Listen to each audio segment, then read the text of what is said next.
Kailangan ni Bro yung tulong mo. Ano na naman ginawa mo?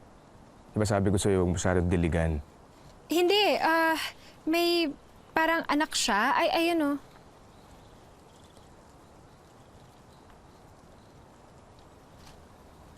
Tatlo yung pops niya.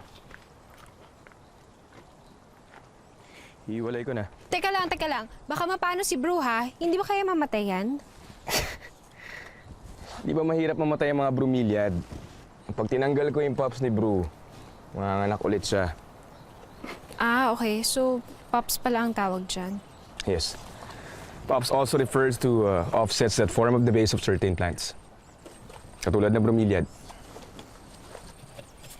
Uy, ingatan mo! Pwede bang dito na lang sila sa'yo? Eh, bakit? Eh, kasi kung sa akin, baka mapano lang sila eh. At least sa'yo, maalagaan mo sila. Sigurado ka? Oo.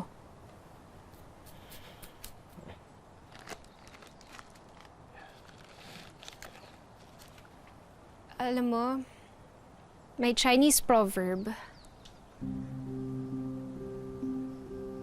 na if you save someone's life, you're responsible for them forever.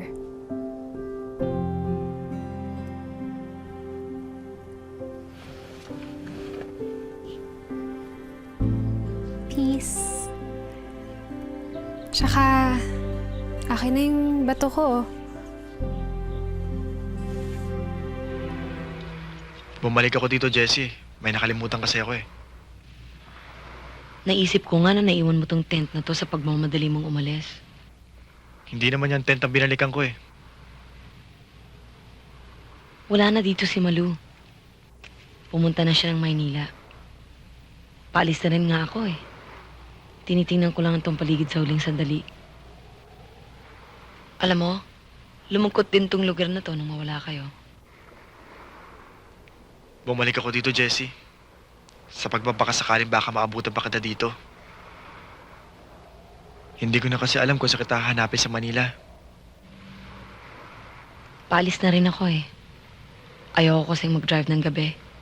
Dumidilim na. Jessie! Jessie! Bumalik ako dito. Dahil hindi kita makalimutan eh. Iniwan ko na nga yung tent eh. Para hindi kita maalaala.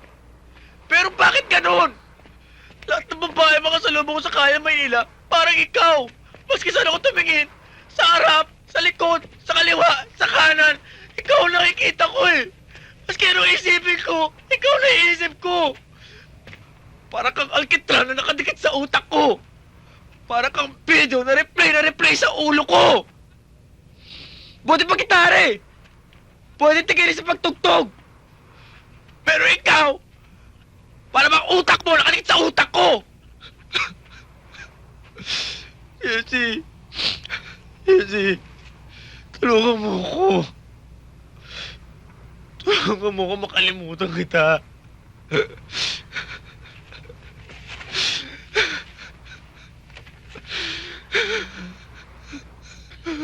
Tulungan mo ko, Jessie. Hirap na ako eh.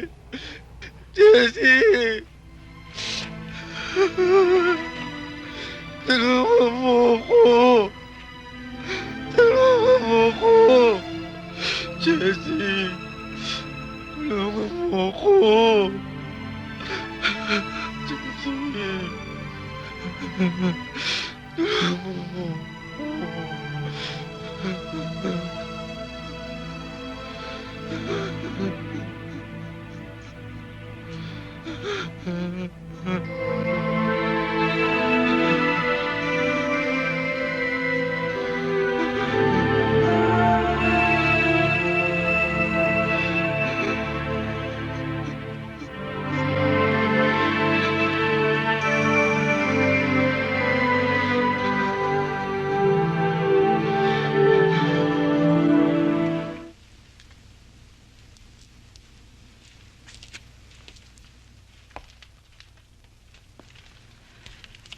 Paano napunta sa mag-amang Torres ang asyenda namin sa Batangas? Shortly after you left, inatake sa puso ang papa mo. Nakaligtas siya. But he needed to rest. Kaya't ipinagkatiwala niya kay Ronald ang pamamahala ng Noche Enterprises. Well, and you know your brother, talagang wala siyang business sense. At dahilan sa kanyang mismanagement, maraming mga transaksyones ang mga nalugi hanggang sa unti-unting bumagsak ang Noche Enterprises. And that's the time when he turned to the hacienda.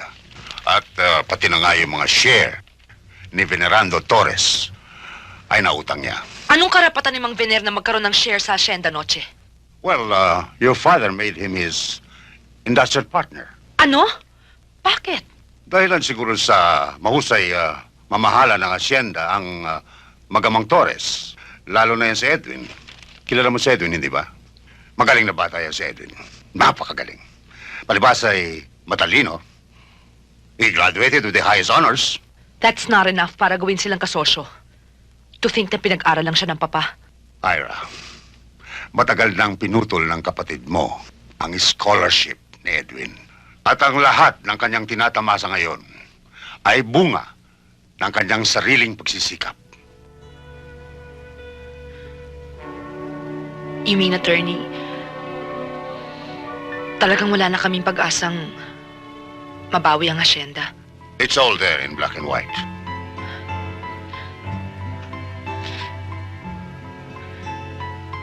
Pumabagsak na pala ang mundo ni Papay. Wala akong kaalam-alam. Sorry.